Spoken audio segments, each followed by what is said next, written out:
Mesdames, Messieurs, bienvenue à votre magazine Le Consommateur. Nous parlons du transport, le transport en commun à Abidjan. Alors, il faut se lever aux aurores, un peu de marche pour certains. Ensuite, un gbaka aux heures variables, il faut l'admettre. Le trajet est plus ou moins inconfortable. Ensuite, les embouteillages. Et puis, le taxi collectif, couramment appelé Woro-Woro. À ce qu'il paraît, le bus, c'est beaucoup plus pour les élèves et les étudiants. Est-ce vrai? Nous avons choisi de nous intéresser à deux structures clés du secteur. Il s'agit de l'AMUGA, qui est l'autorité de la mobilité urbaine du Grand Abidjan. Il s'agit également de la SOTRA, qui est la société de transport abidjanaise. Alors, comprendre le transport à Abidjan et poser les questions que vous posez, c'est notre mission dans notre magazine Le Consommateur. Vous êtes là et vous faites bien.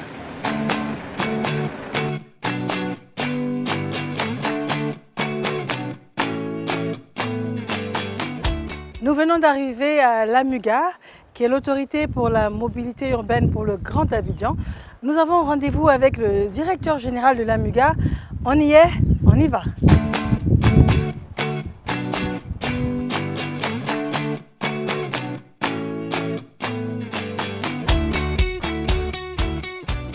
Merci en tout cas de nous recevoir ici. Merci beaucoup, Maya. Monsieur le directeur général Romain Kouakou, vous êtes directeur général de l'AMUGA. Alors dites-nous tout. Vous êtes donc à l'AMUGA. Merci beaucoup pour l'opportunité que vous nous donnez de parler encore de mobilité. C'est un projet de société, c'est un projet économique. Donc toute la population est intéressée par la question de mobilité urbaine. Donc ici, c'est vraiment l'autorité qui a été mise en place par l'État pour prendre en charge essentiellement les problèmes de mobilité urbaine dans le Grand Abidjan. Le Grand Abidjan, c'est le district, n'est-ce pas, avec 13 communes, plus 6 communes périphériques.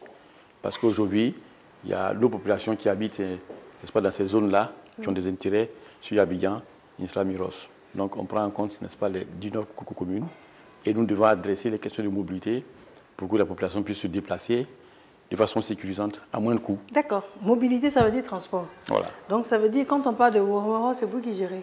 Absolument. Quand on parle de gbaka, c'est vous. C'est ça. De compteur, taxi-compteur rouge, c'est vous. C'est ça. Les autres structures privées qui font du transport, c'est vous. Le TC, tout à fait. Tout ça, c'est vous. Tout à fait. On prend en charge, n'est-ce pas, l'organisation et la coordination de tout l'ensemble de ces moyens de transport-là. On parle des bus, voilà. On parle des bateaux-bus également. Tout à fait. Donc c'est tout ce qui est transport ferroviaire, terrestre. Terrestre, maritime aussi, aussi. Fluvial, bien sûr. Fluvial. Voilà, sur l'eau. Abidjan. C'est ça, sur le Grand Abidjan. Très bien. Alors, je prends un exemple. Disons le Woro. C'est vous qui fixez les prix pour le Woro, c'est vous qui choisissez les chauffeurs, c'est vous qui choisissez le nombre de chauffeurs à mettre sur la ligne, c'est vous qui choisissez la couleur du véhicule, dites-nous. Les minibus gbaka, les taxis, en général, si vous avez remarqué, c'est les privés qui obtiennent en général des licences, n'est-ce pas, de l'État et des mairies jusqu'à présent, et qui circulent parce qu'ils apportent des solutions à des déplacements dans les communes. Donc, en général, chaque commune fixe sa couleur, vous voyez, et donc les gbaka en général, comme eux, ils font l'intercommunal, bon, ils n'ont pas de couleur spécifique. Ça nous permet de parler de l'insécurité parce qu'on réalise que sur certaines lignes de gbaka, les gens disent que ce n'est pas la peine. C'est encore des chauffeurs de gbaka, comme si on les indexait à tort ou à raison pour mauvaise conduite. C'est ça. Par exemple. Hein. C'est ça. Donc ça veut dire que tout ça, aujourd'hui, ça va être maîtrisé, tout à fait. Rectifié. Tout à fait. Il faut dire que les plans de sécurité routière occupent une place importante dans la mobilité, puisque ce soit de façon générale. Hein, l'État très tôt a mis en place une structure qui est l'Office de sécurité routière, OSER, que vous connaissez bien, qui normalement devait être en charge de mettre en œuvre la politique de sécurité routière. Et ça, il y a un point important qui concerne le domaine urbain. C'est-à-dire aujourd'hui, vous avez remarqué, les actions de l'État portent principalement aussi sur l'obtention du permis de conduire. Comment améliorer cela? Parce que c'est déjà apprendre le code de la route, ça commence par là. Donc, comment renforcer cela pour que les gens qui obtiennent le permis soient des gens qui aient appris convenablement le code de la route? Parlons de mobilité urbaine, je vous parle de longues queues à des heures de pointe, que ce soit devant le Woro ou devant le bus. On voit des personnes qui attendent avec lassitude de faire le rang. Je pensais que vous aviez en charge peut-être de mettre suffisamment de véhicules sur la ligne. C'est ça, tout à fait. Vous avez parfaitement raison de poser cette question-là, parce qu'en fait, c'est ça, la mobilité. C'est comment permettre aux gens d'aller rapidement, n'est-ce pas, à leur lieu de travail ou de loisir, là où ils veulent partir dans des conditions optimales. Le gars qui quitte le matin, qui va aller au travail, il ne faut pas qu'il attende 3 heures de temps. Voilà. Donc, et c'est ce qui explique un peu les trucs que vous voyez. Ça aussi, c'est dû au fait qu'en matière de transport, notre pays a fait de gros efforts pour améliorer les infrastructures. Vous avez vu, il y a beaucoup d'infrastructures qui sont construites. Aujourd'hui, on est en train de combler le déficit d'offres de transport qui doit accompagner cette infrastructure-là. Vous voyez, non? Tout à l'heure, je le disais, vous avez encore 45% de nos constructions qui marchent parce qu'ils n'ont toujours pas les moyens fiables et moins chers. Et deuxièmement, vous avez par exemple 70% des déplacements qui sont faits par les minibus et les taxis collectifs. L'objectif, c'est de tirer vers le haut le transport de masse. C'est-à-dire aujourd'hui, on a pratiquement la Sotra a un pas de marché qui tourne autour de 17 à 20%. 17 à 20% Sotra. À terme, on doit monter jusqu'à 50% de structures organisées. Et ça, vous allez voir que la norme internationale, dans les grandes villes qui sont dans les choses, vous avez que la norme tourne autour de 50 à 60%. Vous allez voir beaucoup plus de bus aux arrêts. Donc, vous allez voir que les queues vont baisser parce qu'on mettra beaucoup de véhicules en dehors. Nous, en tant qu'autorité, nous ne sommes pas, c'est pas nous qui allons produire le service de transport, mais on va concéder ça à des opérateurs qui vont acheter les véhicules et les mettre en service. Et le coût, c'est vous qui fixez? Le coût aussi, en général, nous sommes dans un système libéral, mais comprenez que le transport public surtout, donc, ça a une fonction sociale pour permettre au plus grand nombre de se déplacer. En même temps, ça permet de lutter contre la congestion, lutter contre les problèmes de l'environnement. Donc, ça aussi, l'État utilise ça pour mener quand même une bonne politique sociale. Aujourd'hui, par exemple, la Sotra, depuis 1994, le prix moyen de l'autobus, des tickets, est resté autour de 200 francs. Alors que le prix, vous avez vu aussi que les cas de bus aussi, les étudiants, est maintenu à 3 000 francs. Alors que le prix, c'est autour de 15 000 francs. Donc, ce gap-là est financé par les subventions qu'on verse aux opérateurs pour qu'ils puissent transporter les populations, n'est-ce pas, qui sont des groupes aussi économiquement faibles, qui ne peuvent pas payer plein pot. Donc ça aussi, la politique tarifaire, c'est vraiment quelque chose qui nous concerne aussi, qu'on va étudier davantage pour que les tarifs qui sont proposés soient des tarifs relativement étudiés. L'acquisition du métro, c'est ça. C'est une réalité? Oui. Les travaux ont commencé, c'est effectif ou ce ne sont que des projets dans de gros dossiers sur des bureaux? Non. Le métro, c'est une réalité, puisque déjà, vous entendez, déjà le président de la République et le président français ont fait déjà la pose, la première pièce, ça a été ouvert officiellement. Les moyens sont acquis, les financements sont acquis. Une fois que vous avez un projet, que vous avez les financements, ce qui reste, c'est au niveau technique qu'il faut donc harmoniser les choses. Rapidement, aujourd'hui, ils sont sur les dernières études d'exécution. Ils doivent commencer, il y a les déguerpissements. C'est souterrain? Non, c'est un métro en surface qui passe à côté de notre voie ferroviaire existante, parce que la Côte d'Ivoire avait déjà une voie ferroviaire à Abidjan-Ouaga, qui traverse Abidjan sur 37 km. Donc, on passe autour de ça. Mais je veux dire que ça n'enlève rien, je veux dire, la capacité d'un métro souterrain. Alors, on va vous demander votre mot de fin. Mais juste avant ça, nous, d'ici, on doit partir à la Sotra. C'est ça. Donc la Sotra également est une structure semi-étatique sous votre coupole par rapport au réseau. Mais on a vraiment le sentiment que ça a extrêmement chuté d'un point de vue nombre de bus à disposition. C'est ça, c'est ça. Donc vous avez parfaitement raison. Oui, on est autour de 1500, mais avec 6 millions d'habitants. Vous voyez? Donc vous voyez que c'est insuffisant. Il n'y a pas le... Ce n'est pas quelque chose qu'on imagine, c'est insuffisant. Donc, il faut combler ce déficit d'offres-là. C'est pour ça que l'État a commencé à dire il faut qu'on fasse comme un benchmarking, comme ça s'est fait ailleurs, dans les autres villes-là, quand ils sont urbanisés, quand la population augmente. Qu'est-ce qu'on fait pour faire face au déplacement? C'est donc de créer des transports de masse lourds qui permettent un peu à la population de se déplacer un coup avec, n'est-ce pas, des prix abordables pour eux. Et c'est cela qui est important. C'est vrai que ça prend un peu de temps, mais vous comprenez que ces grands projets-là, ils mobilisent pratiquement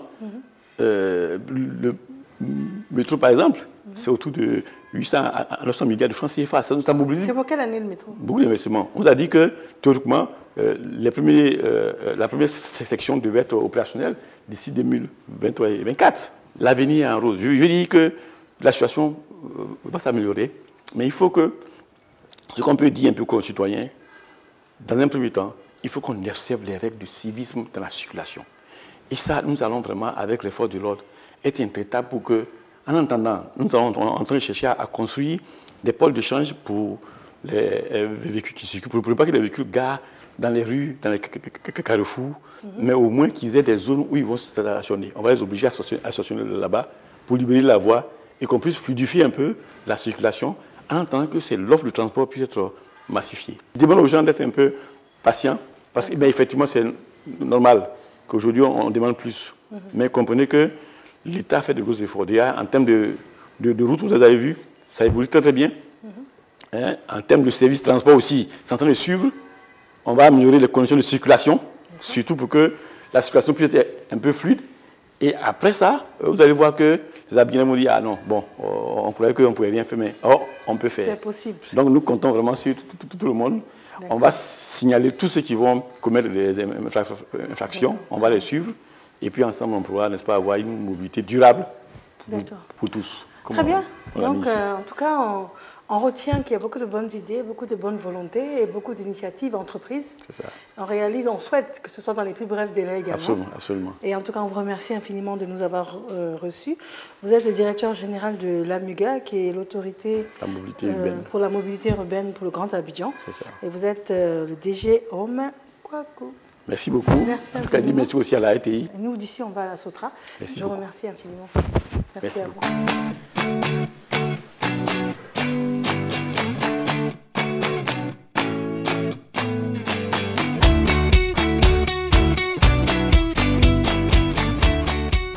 DG, vraiment merci de nous recevoir ici à la Sotra. C'est moi. Très bien. Alors nous sommes en compagnie du directeur général de la Sotra, M. Bouaké Meïté.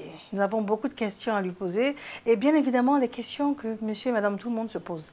Alors quand on parle Sotra, on pense tout de suite au bus. Est-ce que la Sotra se résume au bus, DG? Merci bien. La Sotra, quand on parle de la Sotra, vous voyez tout de suite les bus. Les bus dans la circulation, c'est la résultante d'un travail qui est fait en interne. Parce que la Sotra, c'est une entreprise où il y a plusieurs corps de métiers. Il y a des mécaniciens, il y a des exploitants, il y a toutes sortes de corps de métiers à la Sotra. Et tout ça, si c'est mis en symbiose, le résultat, c'est mettre les bus en état de marche à la disposition de la population, et c'est ce que vous voyez. Très bien. Combien de bus? Aujourd'hui, nous sommes à 1500 autobus. C'est une prouesse, c'est normal, ça a chuté? Aujourd'hui, je peux dire que c'est une prouesse parce que dans la vie de la Sotra n'a jamais atteint un niveau aussi important de parcs en circulation. Et ce n'est pas terminé. Le programme du président de la République, qui est de faire en sorte que la Sotra soit dotée de 2000 autobus, ce programme n'est pas encore terminé. Nous avons encore 500 autobus en commande qui ne tarderont pas à venir. Très bien. Et ça va être la première fois que ça arrive alors? Ça serait la première fois. Déjà, même avec 1500 autobus, c'est la première fois que la Sotra a aussi un nombre important d'autobus neufs. D'accord. Quand on parle de Sotra, pour certaines personnes, on parle également de bateau-bus? Oui, la Sotra, c'est pas seulement les autobus. Je peux vous dire que la Sotra, c'est les autobus, c'est les bateaux-bus, c'est l'Institut Sotra, c'est Sotra Tourisme. Quel est le réseau dont dispose la Sotra, le réseau routier? Aujourd'hui, nous avons un réseau qui couvre 1785 km. D'accord. 1785 km de ligne, 1528 points d'arrêt, 68 abribus.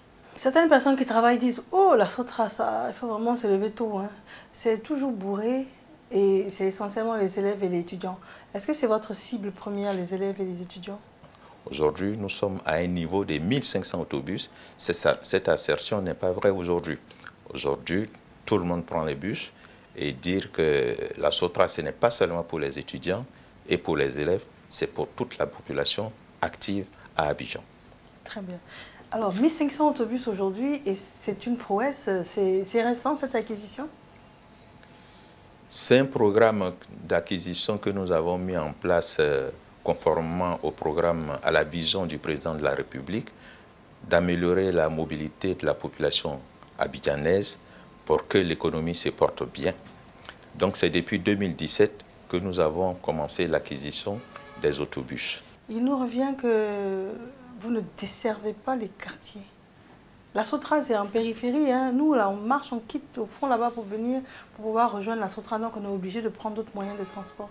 Ce n'est pas de notre volonté. Nous voulons bien desservir de façon efficace l'ensemble des quartiers. Et là, nous sommes confrontés à une situation. Je pense que cette situation a été portée par moi-même à la connaissance du ministre de la Construction pour demander aux promoteurs immobiliers que lors de leur réalisation, qu'ils prévoient des voies capables de supporter la circulation des autobus afin que la population qui va habiter leur quartier soit bien desservie en matière de transport public.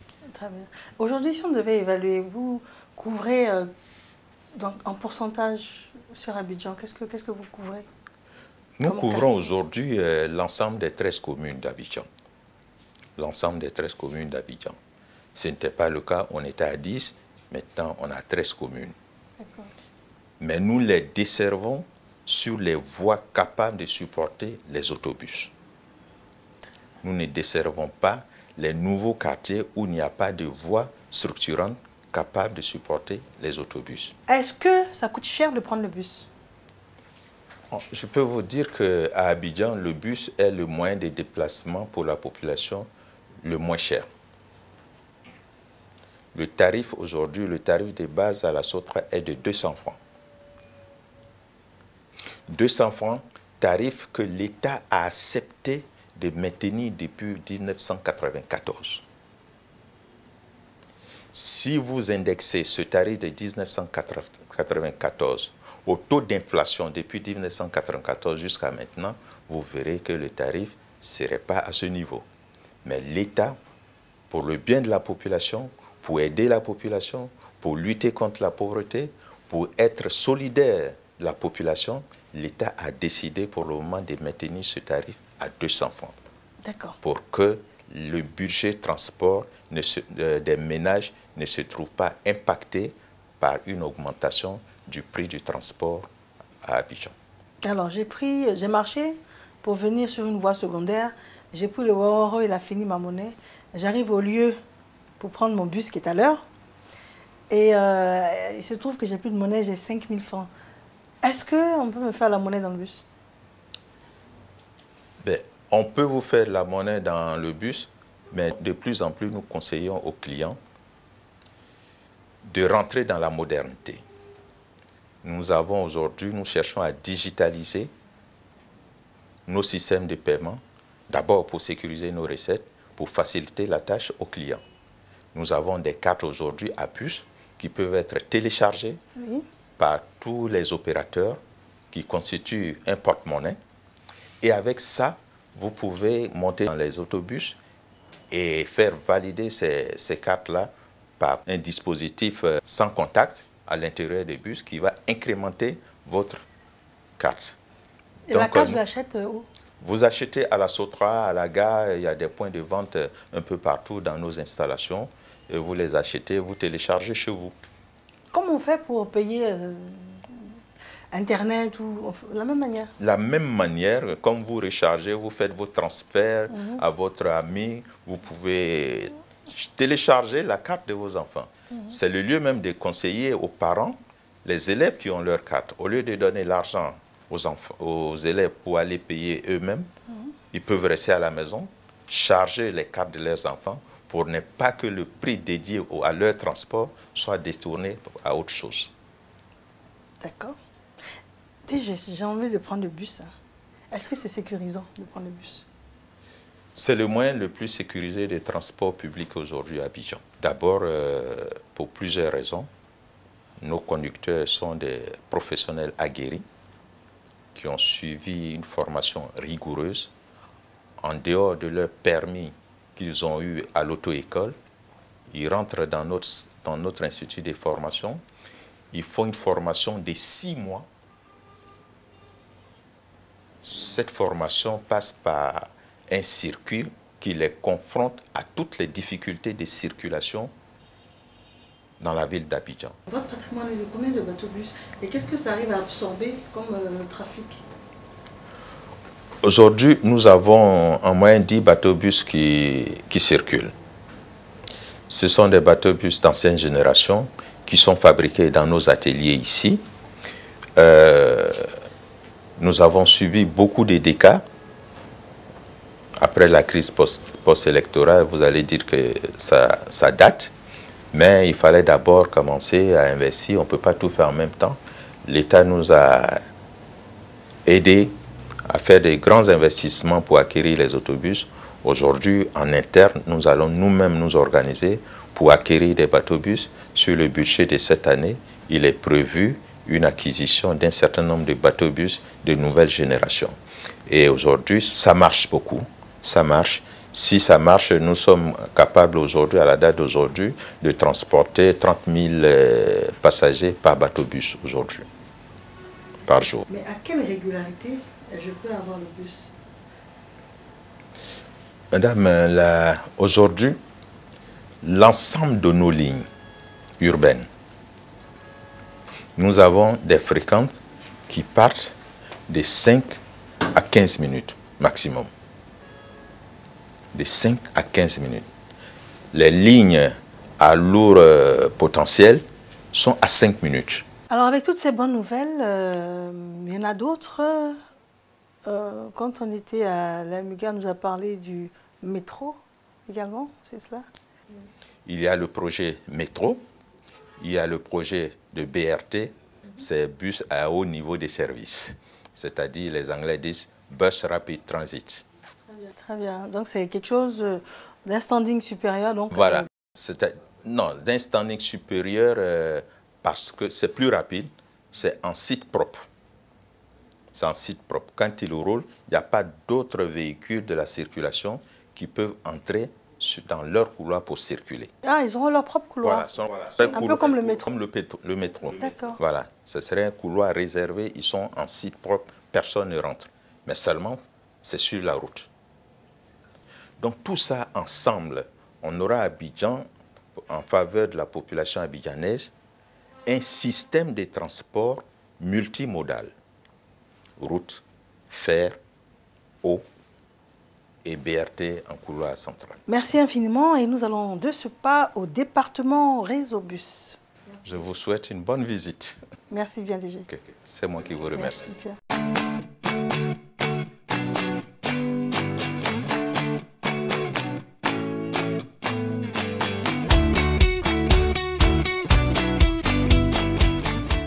Le DG m'a vraiment donné envie de monter dans un bus, comme je le disais. Et puis, chiche, me voici, ici je suis à Blocos. Et puis, c'est parfait, c'est une dame également qui est chauffeur de bus. Mais c'est très bien. En plus, on a dit qu'il fallait faire la promotion du genre, donc c'est génial. Madame, bonjour. Vous voulez bien vous prêter à mes quelques questions? Voilà. Alors, comment vous appelez? Rubenis Patricia. Patricia? Oui.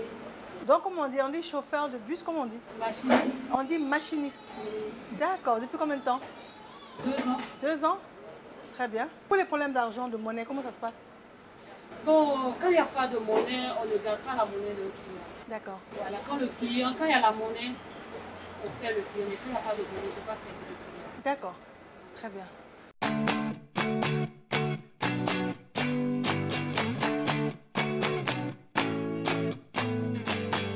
Dites-nous, vous prenez cette ligne de bus souvent?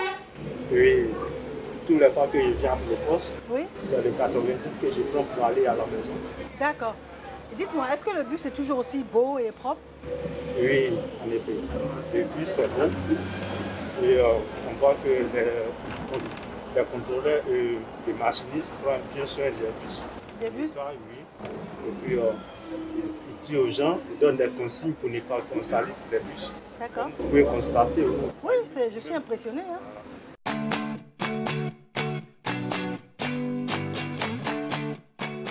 Voilà, infiniment merci. merci d'avoir été là. Nous y voyons beaucoup plus clair en ce qui concerne la MUGA et la SOTRA pour la mobilité du transport urbain sur Abidjan. En tout cas, merci à vous d'avoir été là, d'être ce consommateur averti et très attentif. Madame, monsieur, au revoir et à bientôt pour un nouveau numéro.